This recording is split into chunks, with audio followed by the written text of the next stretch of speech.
Hello students. आज के इस लेक्चर में हम inoculum development in industrial microbiology यानी इंडस्ट्रियल माइक्रोबायोलॉजी में हम जो कल्चर डेवलप करते हैं या इनोकुलम मीडिया के लिए डेवलप करते हैं, तो हम पढ़ते हैं कि किस तरह जो है मुख्तलिफ बैक्टीरिया का या फंजाई का इनोकुलम किस तरह हम डेवलप कर सकते हैं। So let's start the lecture. Okay, inoculum development के लिए जो है कुछ क्राइटेरिया इस तरह होते हैं कि वो फुलफिल करना ज़रूरी होते हैं। तो अगर हम इंडस्ट्रियल लेवल पे इनोकुलम डेवलप करते हैं फर्मेंटेशन के लिए, तो ये फॉलोइंग क्राइटेरिया जो है ये फुलफिल होने चाहिए। फर्स्ट जो है जो हम इनोकुलम यूज़ करते हैं वो हेल्दी होना चाहिए और एक्टिव स्टेट में होना चाहिए, ठीक है? यानी वो एक्टिव हो और हेल्दी हो, और इसके अलावा अगर वो हेल्दी है या एक्टिव है तो इसका फ़ायदा ये है कि जो लैग फ़ेज़ है जिसमें बैक्टीरिया जो है वो डिवाइड या मल्टीप्लाई नहीं होते, तो वो लैग फ़ेज़ जो है वो शॉर्ट होगा। अगर लैग फ़ेज़ शॉर्ट होगा तो इसका फ़ायदा ये होगा कि न्यूट्रिएंट जो है वो कम से कम कंज़्यूम होंगे और प्रोडक्ट ज़्यादा से ज़्यादा बनेगा। अच्छा, सेकंड क्राइटेरिया जो है इसके लिए जो है हमारे पास जो है कि मस्ट बी अवेलेबल, ये जो इनोकुलम है ये must be available in sufficient large volume, यानी हमारे पास इनोकुलम का ज़्यादा से ज़्यादा वॉल्यूम होना चाहिए, क्योंकि इनोकुलम ज़्यादा होगा तो हम जो है उसको ईज़िली जो है वो ज़्यादा मिकदार में या क्वांटिटी में यूटिलाइज़ कर सकेंगे, ठीक है?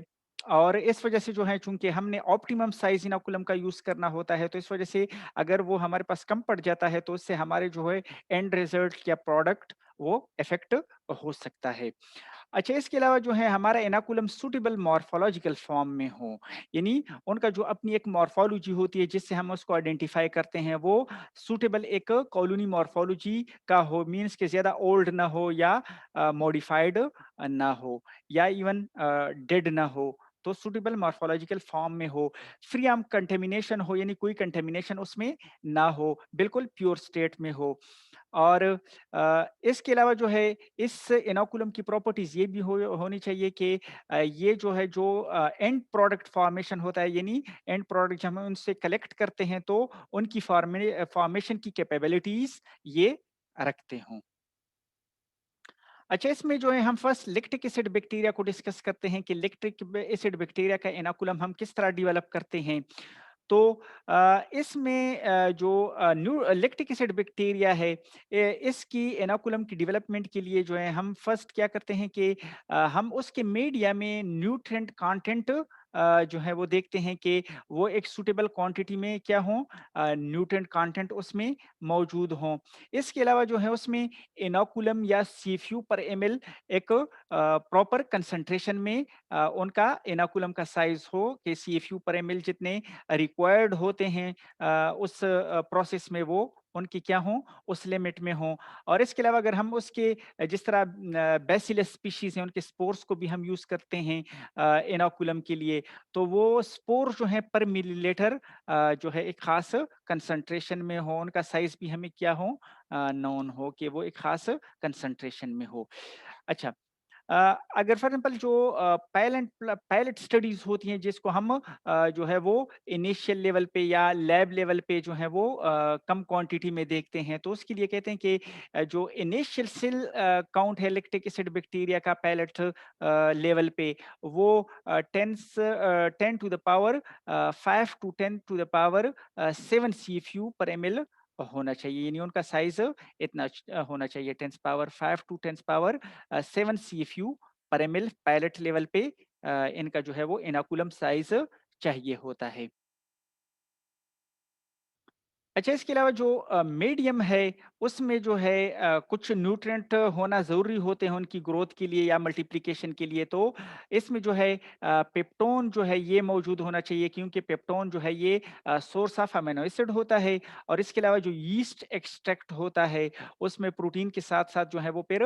विटामिन्स भी होते हैं रिच क्वांटिटी में। तो ये 2 चीज़ें जो हैं पेप्टोन्स और यीस्ट एक्सट्रैक्ट जो है ये इसमें होना चाहिए। और ये जो हैं ये जो न्यूट्रिएंट सप्लीमेंटेशन है, ये होता है कि लैक्टिक एसिड जो प्रोडक्शन होती है फर्मेंटेशन के दौरान वो क्या होती है, वो इम्प्रूव होती है, ज़्यादा से ज़्यादा उनका जो है प्रोडक्शन हमारे पास ज़्यादा आता है या इम्प्रूव होता है। अच्छा, इसके अलावा जो लैक्टोबैसिलस है या लैक्टिक एसिड बैक्टीरिया है जिसमें लैक्टोबैसिलस हेल्वेटिकस है, इसके लिए जो हम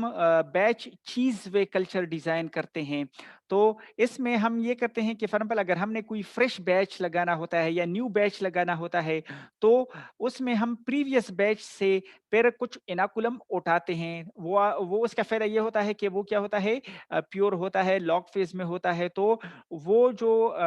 प्रीवियस बैच से जो हम इनोकुलम उठाते हैं तकरीबन कोई उसमें 0.1% बाय वॉल्यूम जो है ये हम प्रीवियस बैच कल्चर से उठाते हैं, और जो हमारे पास न्यू बैच होता है स्टरलाइज मीडिया हमारे पास होता है, चीज वे मीडियम इसके लिए हम यूज करते हैं। तो उसमें हम क्या करते हैं, प्रीवियस बैच से जो है वो क्या करते हैं, ये देखो जिस तरह आप लोगों को इस डायग्राम में भी नजर आ रहा है, तो प्रीवियस बैच से हम क्या करते हैं, जो हमारे पास न्यू बैच होता है या कल्चर होता है मीडिया, तो उसमें हम क्या करते हैं, इसमें इनोकुलेट करते हैं। तो इस प्रोसीजर से जो है तकरीबन हमारे पास 14% इंक्रीज